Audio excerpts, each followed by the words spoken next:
Hello everyone, welcome to my YouTube channel biology with Jagriti. इससे पहले वाले हमने लेक्चर में हमने ये डील करा था कि किस तरीके से ऑटोट्रॉफिक न्यूट्रिशन होता है और प्लांट्स में हमने फोटोसिंथेसिस का प्रोसेस डिटेलिंग में देखी थी। ये वाला जो हमारा लेक्चर है ये हेटरोट्रॉफिक न्यूट्रिशन पे बेस है। इस पर हम amoeba, paramecium and human beings in तीनों में चल रही न्यूट्रिशन के बारे में हम पढ़ेंगे। सबसे पहले ये जानना ज़रूरी है कि हेटरोट्रॉफिक मोड ऑफ न्यूट्रिशन क्या होता है। Heterotrophic mode of nutrition is in which organism depend directly or indirectly on autotrophs। इसमें organisms डायरेक्टली या इनडायरेक्टली किस पे डिपेंड रहते हैं? ऑटोट्रॉप्स पे डिपेंड रहते हैं। सबसे बढ़िया एग्जांपल या सबसे इजी एग्जांपल्स हम खुद हैं।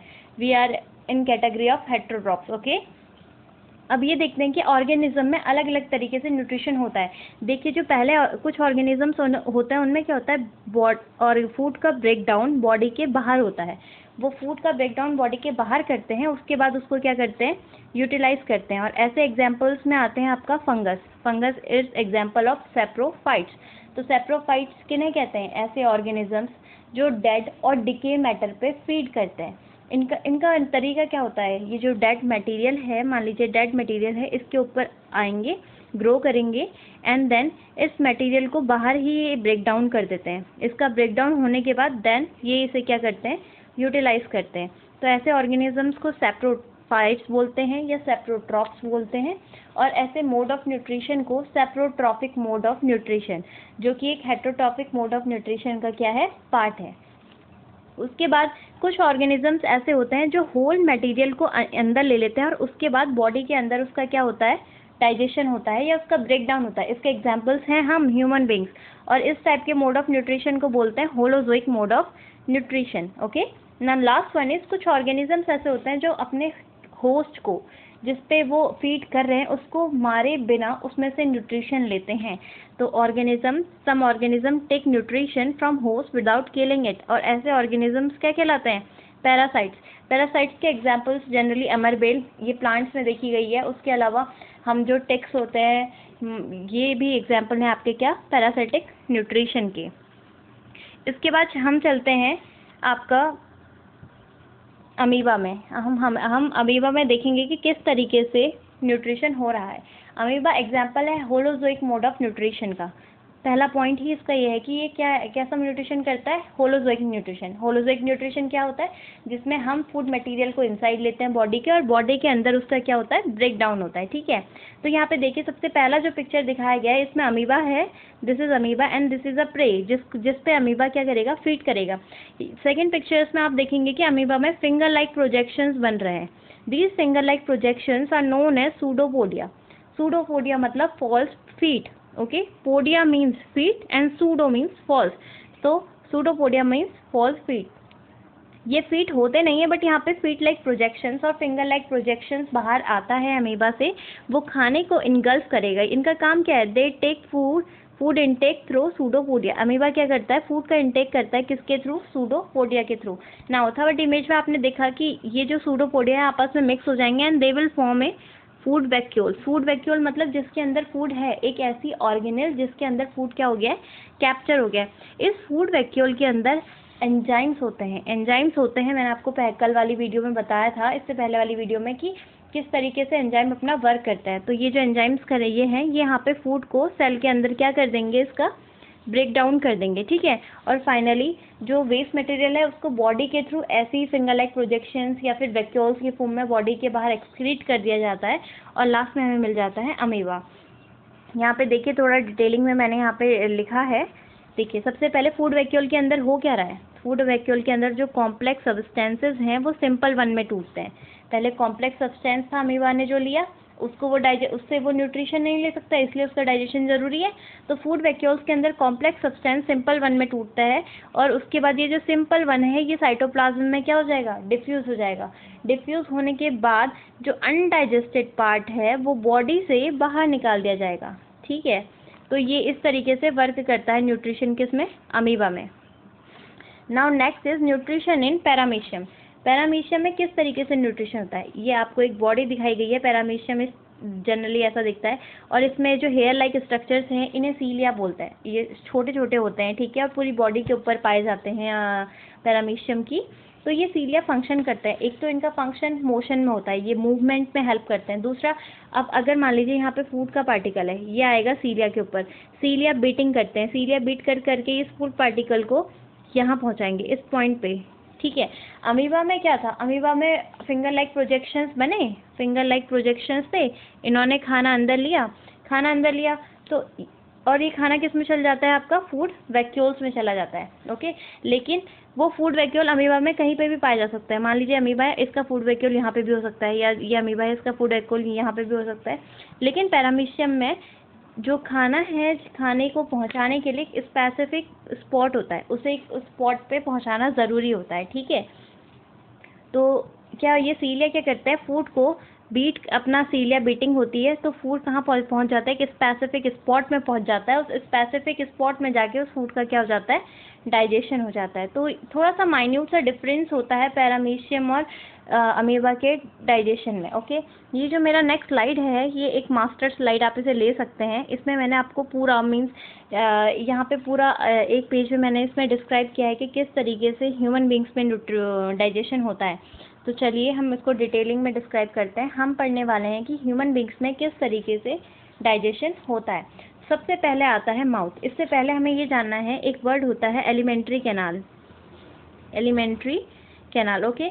ये कहाँ से स्टार्ट होती है, आपकी माउथ से स्टार्ट होती है और जाती है आपकी एनस तक, ओके, ठीक है। माउथ से स्टार्ट होके ये जाती है आपकी एनस तक।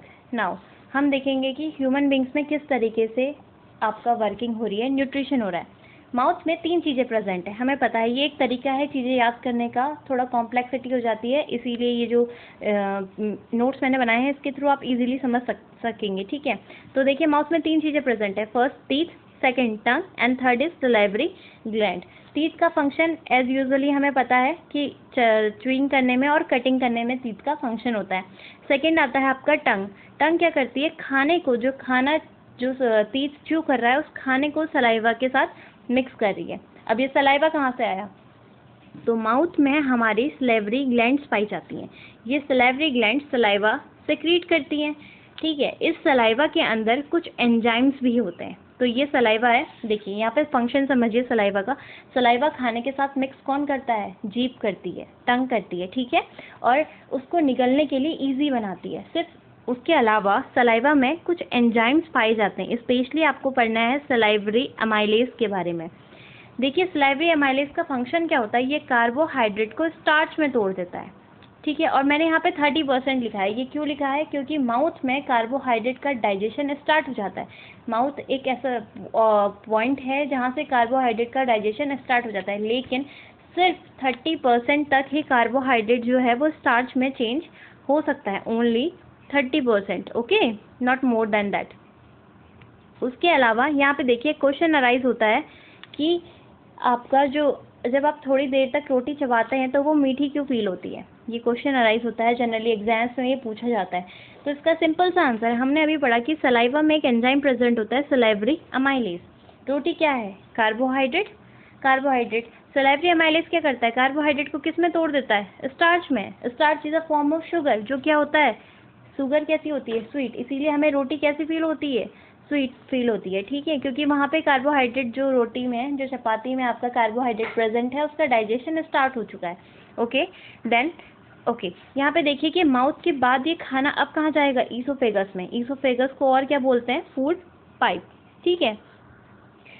ईसोफेगस में क्या होता है, ईसोफेगस की जो मसल्स होती हैं, ये मैंने ईसोफेगस यहाँ पे बनाया है, इसकी जो मसल्स हैं, इसकी जो इनर लाइनिंग मसल्स हैं, अंदर की जो मसल्स हैं, वो क्या करती हैं, कॉन्ट्रैक्ट करती हैं एक रिदम में, एक वे में, ठीक है। और उस मूवमेंट को बोलते हैं पेरिस्टालसिस। देखिए इसका मूवमेंट इस तरीके से होता है, ये है, ये जब इस तरीके से मूव करेगी ना, तो जो खाना है वो इस तरीके से नीचे को जाता रहता है। इस मूवमेंट को, जो ईसोफेगस की या फूड पाइप की जो वॉल में जो मूवमेंट होता है, उसे पेरिस्टालसिस बोलते हैं या पेरिस्टाल्टिक मूवमेंट बोलते हैं। इसका मेन फंक्शन क्या होता है कि ये फूड को डाउनवर्ड पुश करता है। माउथ में था, माउथ में हमने पढ़ा, माउथ के बाद आपका फूड पाइप में गया, फूड पाइप के बाद आपका खाना जाता है स्टमक में, ठीक है। तो हम अब डील करेंगे कि स्टमक में खाने का क्या होता है। देखिए अभी तक सिर्फ और सिर्फ कार्बोहाइड्रेट का डाइजेशन हुआ है, वो भी माउथ में, और सिर्फ 30%। अब चला गया है खाना स्टमक में। स्टमक एक लार्ज ऑर्गन है और ये एक्सपेंड हो सकता है। इसके अलावा इसका जो शेप है वो कैसा होता है, जे शेप का स्ट्रक्चर होता है।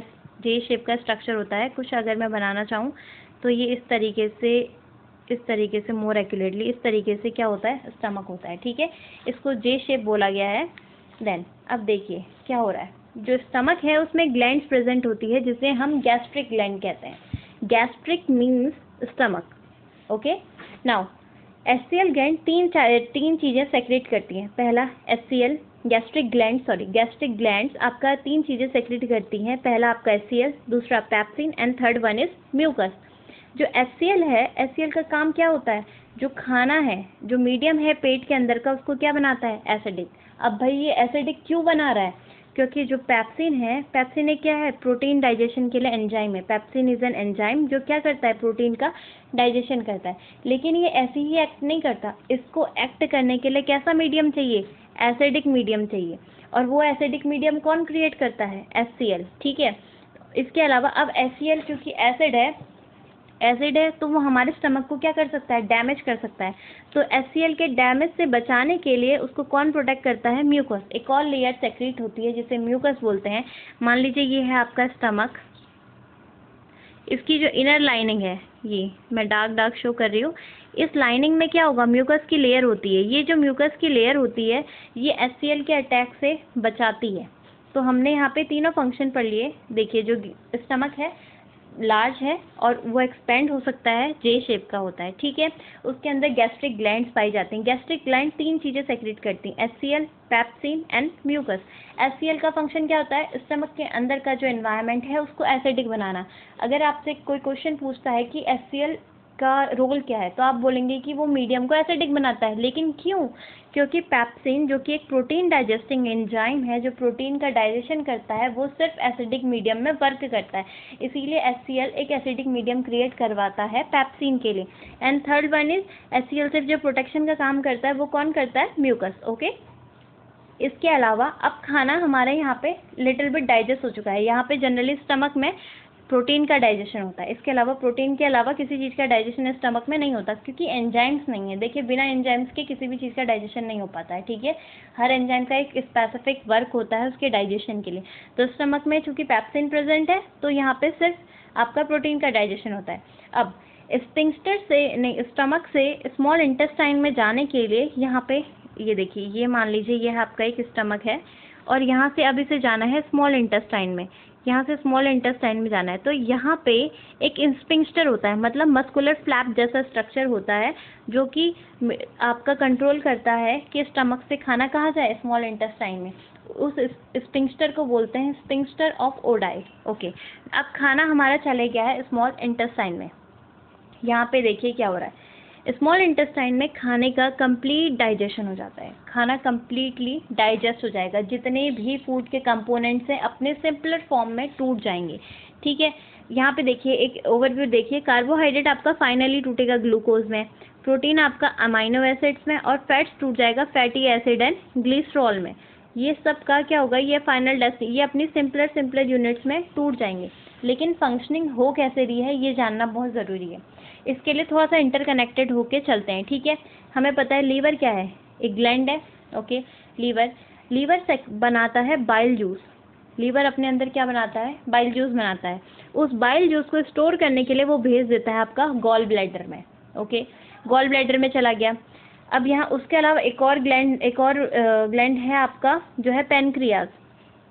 पेनक्रियाज में पेनक्रिएटिक एंजाइम बनते हैं जिसमें आपका ट्रिप्सिन आता है, लाइपेज आता है। यहाँ पे देखिए क्या क्या चीज़ें हो रही हैं। लीवर में आपका बाइल जूस बन रहा है, ये बाइल जूस स्टोर होने के लिए गॉल ब्लैडर में चल जा रहा है। उसके अलावा एक अलग ऑर्गन है जो कि पेनक्रियाज है। पेनक्रियाज में पेनक्रिएटिक एंजाइम्स बन रहे हैं, और पेनक्रिएटिक एंजाइम्स का एग्जाम्पल में यहाँ पे लिया है ट्रिप्सिन और लाइपेज। अभी तक ये चीज़ें हो रही हैं। ठीक है, अब यहाँ से गॉल ब्लैडर बाइल जूस को स्मॉल इंटेस्टाइन में भेजता है, और पेनक्रिएटिक एंजाइम पेनक्रिएटिक एंजाइम को कहाँ भेजता है, स्मॉल इंटेस्टाइन में। ठीक है, सब चीज़ें स्मॉल इंटेस्टाइन में आ चुकी हैं। क्या क्या इसके अलावा स्मॉल इंटेस्टाइन का खुद खुद कुछ एक जूस सेक्रेट करता है जिसे इंटेस्टाइनल जूस कहते हैं।